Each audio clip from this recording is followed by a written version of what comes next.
Hello semua kawan-kawan, ni pasal Valor. Hari ini saya tunjuk cara sync Epic Games dengan Steam. Ada dua cara sync, bergantung pada apa yang anda nak. Boleh buka browser, klik Epic Games, type Epic Games, pergi ke laman web. Lepas tu log masuk ke akaun anda. Okey, klik akaun anda, klik akaun.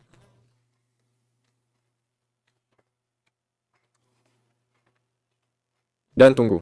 Okey, di sini klik akaun berpaut, cari Steam, klik sambung, lepas tu log masuk guna akaun Steam. Itu cara pertama. Cara kedua kalau nak jalankan game Epic Games dari Steam.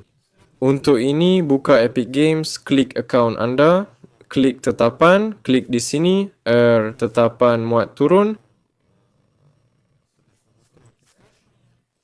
Di sini nampak directory untuk muat turun game. Ingat lokasi itu, lepas tu pergi ke Steam. Di sini, pergi ke library.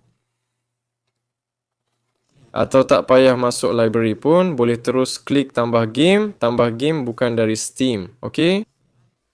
Lepas tu klik butang cari.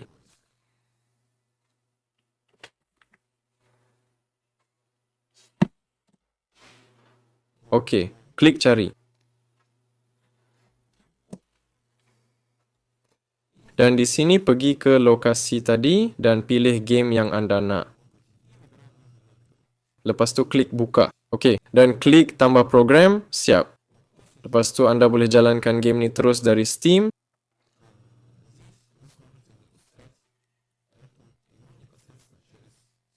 Cari je dan klik main. Itu je, ini Valor. Jumpa lagi semua.